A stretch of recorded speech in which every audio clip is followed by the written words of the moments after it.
Good morning. This is Dr. Madhusudan Reddy, PBR Kavali. This session for second BTech first sem students, triple E students.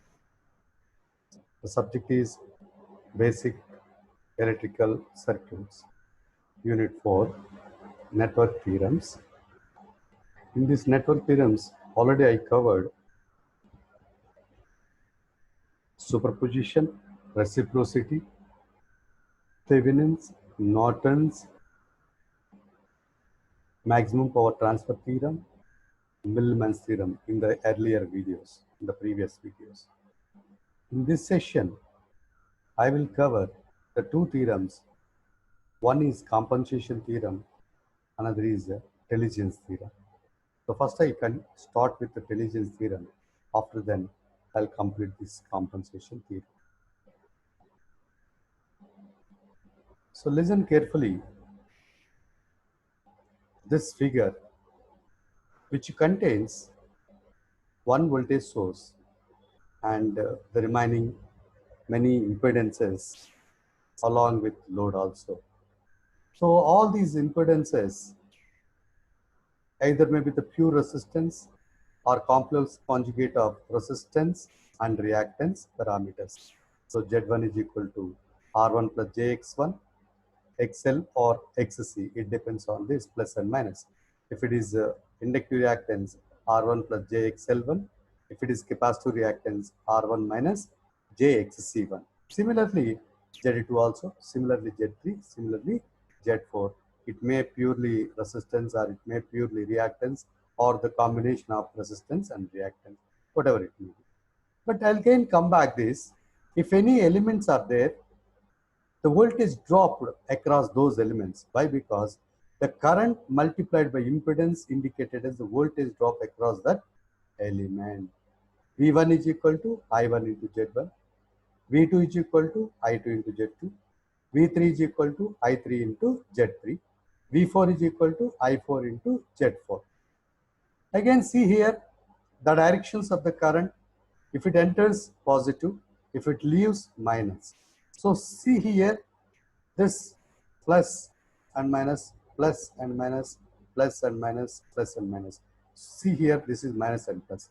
When we apply KVL, this V0 is equal to V1 plus V2, algebraic sum of this. Okay? Then we'll go as per KVL, algebraic sum of voltages and voltage drops, minus V0 plus V1 plus V2. So this is a general scenario. Already we learned in the earlier case with the help of a superposition theorem or KCL and KVL. We substitute or we use these knowledge in this intelligence theorem while we go for statement. So I'll go through this statement first of all.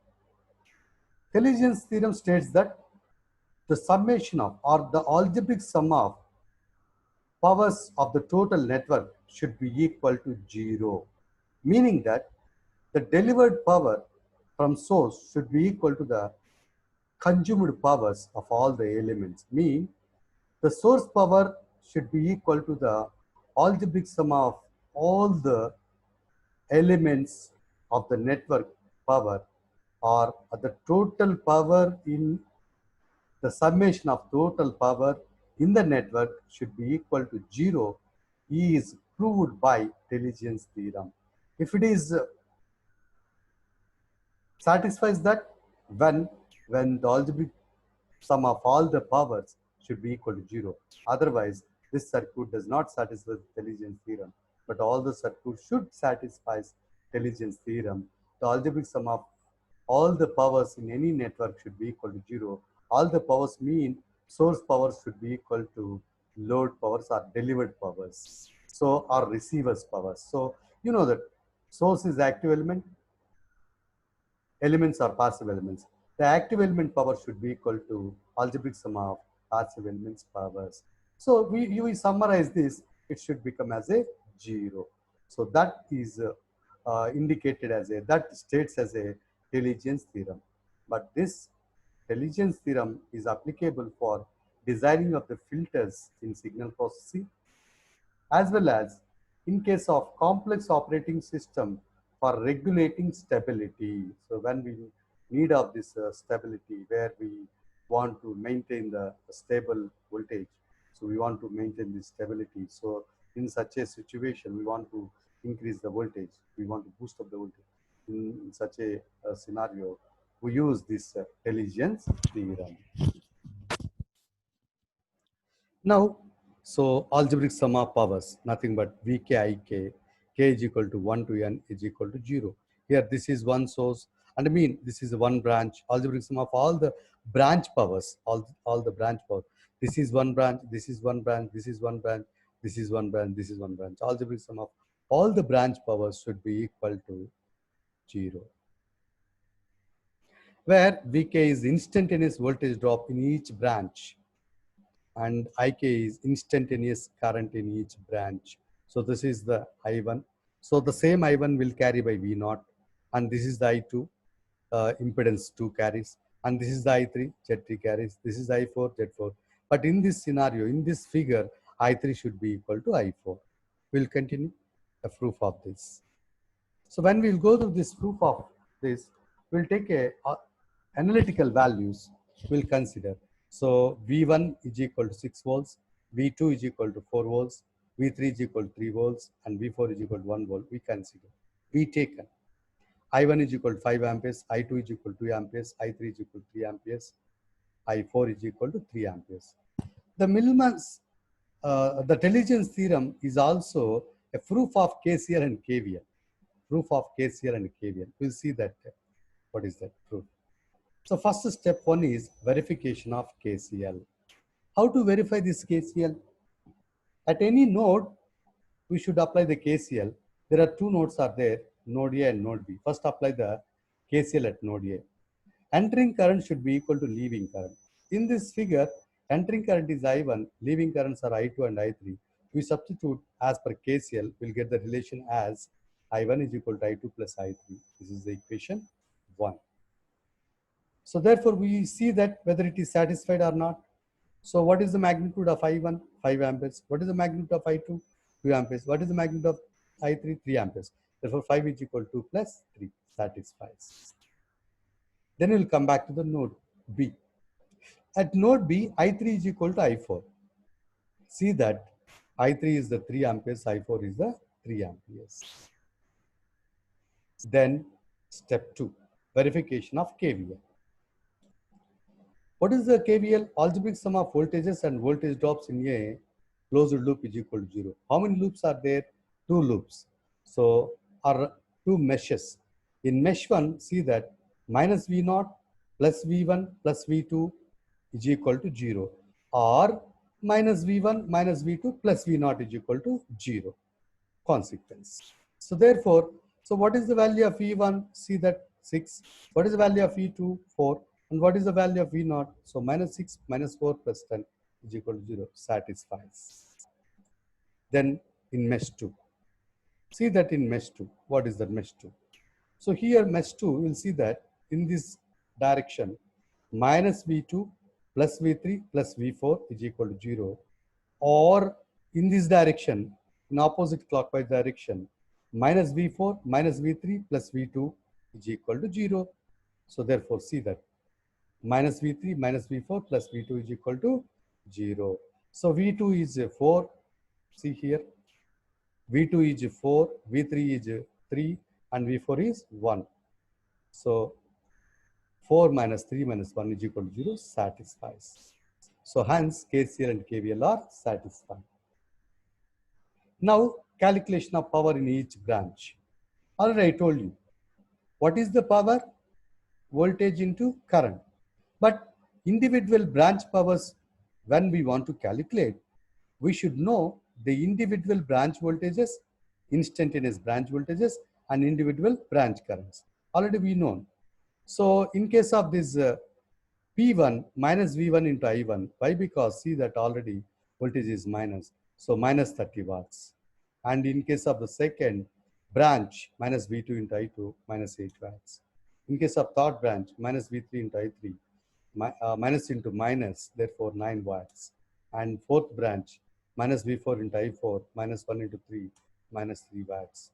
You'll come back. Finally, in case of the source, V0 into I1, 10 into 5, 50 watts. See that we want to see that whether it is correct or not here. So these see that all. So if you see in anti-clockwise direction, minus V4, minus V3, and minus V1 in this direction, minus V2, minus V1. In this direction, minus V4, minus V3, minus V2, minus V1. In this direction, we'll come back this plus V0, plus V0. So in such a way, we'll go for it. So minus V1 into I1, minus V2 into I2, minus V3 into I3, minus V4 into I4. But in case of this I3 only, minus value, the remaining currents are positive value. Again, you'll see that. Here, see that.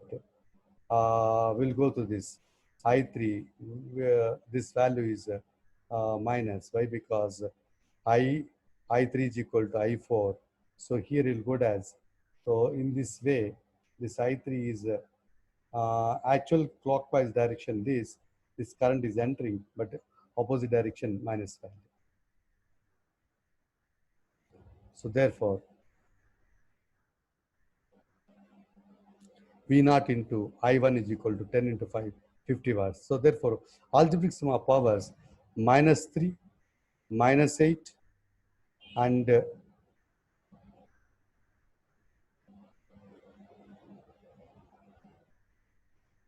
sorry for this. This is also minus 9 watts only. It is not a plus.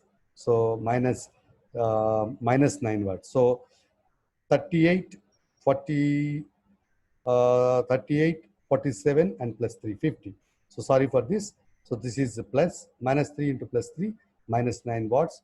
So therefore, we are getting as a, so a delivered power should be equal to source power. So the summation of this power should be equal to 0. So this is Theilingen theorem is proved. So power supplied is 50 watts, power delivered is minus 50 watts. Then we'll come back to this compensation theorem. See here.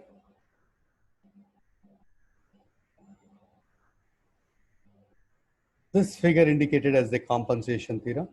So what is the compensation? Generally, in case of any practical scenario, we want to change the current, we are changing the load resistance. We want to increase or decrease. When we go to this maximum power, already we learned, we want to transfer the maximum power, we should control load impedance, meaning that whether load resistance or load reactance, we adjust that load resistance to equivalent resistance or RTH. When we want to adjust, then only the condition satisfies at RL is equal to RTH, then maximum power will be transferred. In such a scenario, when the load resistance changes from one value to another value, so which needs some voltage, so that voltage is called as ideal voltage or also called as a compensated voltage. This compensated voltage will nullify this source voltage. Both are equal. So in this figure, so this is the actual total source. In this source, this is the practical network. In this practical network, we are changing the load. So this is the load resistance. V0 is a Thevenin's voltage. RTH is Thevenin's resistance. So by forming this, what is the statement of this? See here. In linear time invariant network, when the resistance of any coupled branch carrying a current is changed by delta R, meaning that if RL is changed to RL2, RL1 is changed to RL2. So therefore delta RL is equal to delta R is equal to R2 minus R1. So then immediately what's happened? The current is also changes from from I1 to I2. The current in all the branches would change and can be obtained by assuming that an ideal voltage source of VC has been connected such that VC is equal to I into delta R in series with R plus delta R. So when all other sources in the network are replaced by their internal resistances are called as a compensation theorem. So in this ideal voltage source, nothing but VC oppose the original source. will always oppose the original source. Now we'll see the proof of compensation theorem. First, the current I is equal to here V naught divided by RTH plus RL. Now we change the RL to some delta RL. We change some delta RL mean, for example, RL is 5 ohms. I change it to the 10 ohms. Then what is the delta RL? 5 ohm. So 5 plus 5 is equal to 10. So here I changed RL to RL plus delta RL. So immediately what's happened? The current is also changes. That current is represented as a I dash. I dash is equal to V naught divided by RTH plus RL plus delta RL. So now, so then what is the change of current? Delta I. What is the delta I? I dash minus I. So we substitute these two, I dash minus I. V naught divided by RTH plus RL plus delta RL minus V naught divided by RTH plus RL. So denominator, take the LCM. When you take the LCM, RTH plus RL plus delta RL into RTH plus RL. Then how it is numerator becomes V naught into denominator is okay. Then RTH into RTH plus RL minus V naught into RTH plus RL plus delta RL.